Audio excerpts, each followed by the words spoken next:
You pick them up and they stop crying. You put them down and they start again. You pick them up, they stop. You put them down, they start.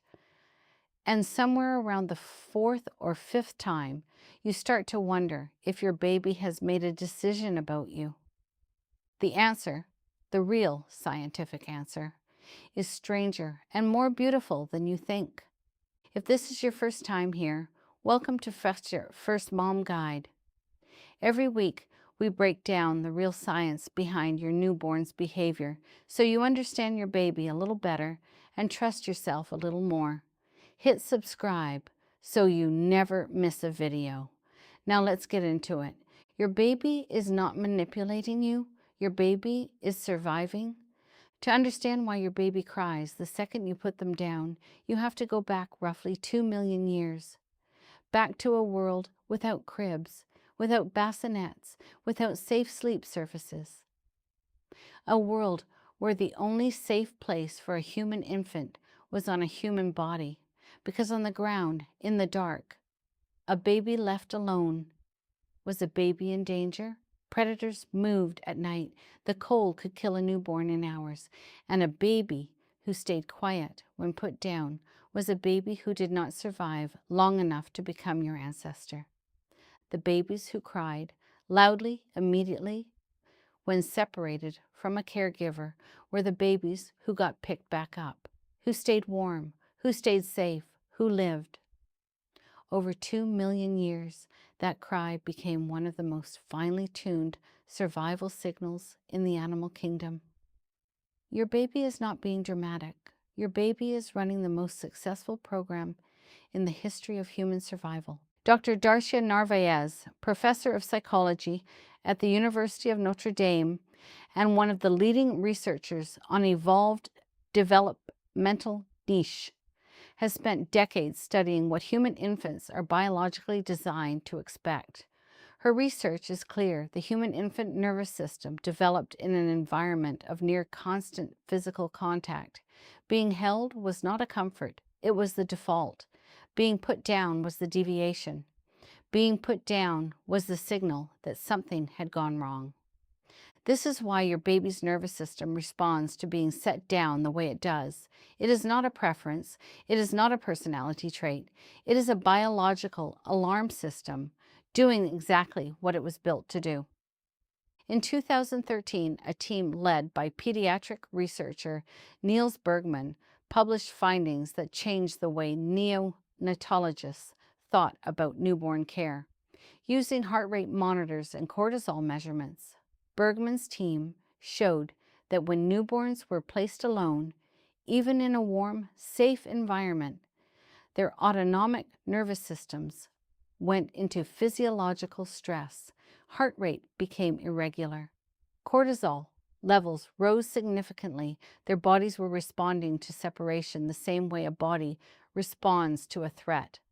And when those same infants were placed back on their mother's chest, skin to skin, their heart rates stabilized, their cortisol dropped, their breathing regulated. Your chest is not just a comfort to your baby, it is a regulatory environment. Your heartbeat paces their heartbeat. Your breathing guides their breathing.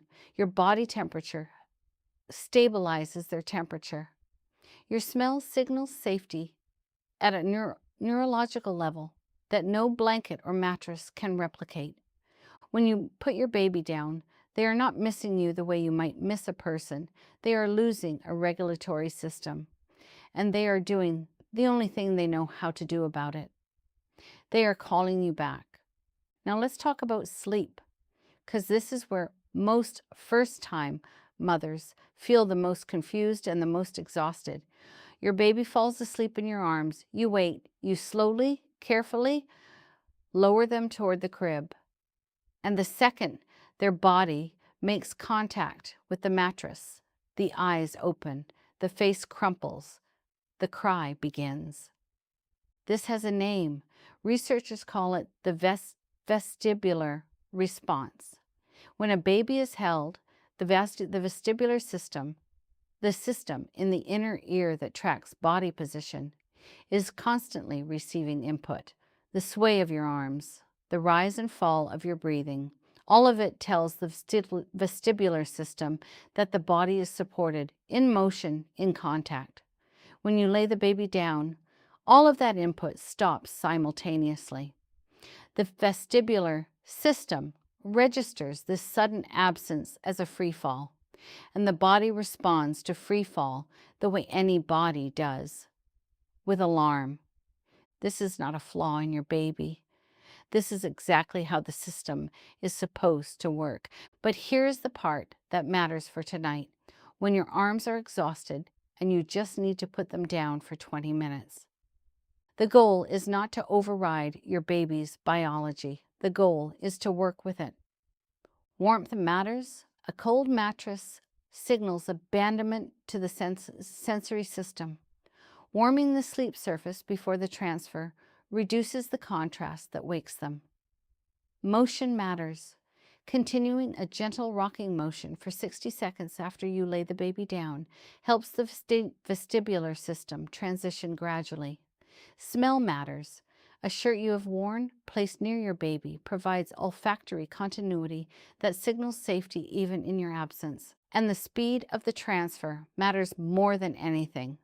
A slow, continuous movement, maintaining contact until the surface is fully supporting their weight, gives the vestibular system time to register the new input rather than interpreting it as a sudden drop. None of this is guaranteed. Your baby's nervous system is doing what 2 million years of evolution built it to do. Some nights it will cooperate, some nights it will not. And on the nights it does not, the most useful thing you can know is this: the crying is not a failure, yours or your baby's. It is communication. Ancient, effective, and deeply human communication between a nervous system that needs contact and the person that nervous system was built to find.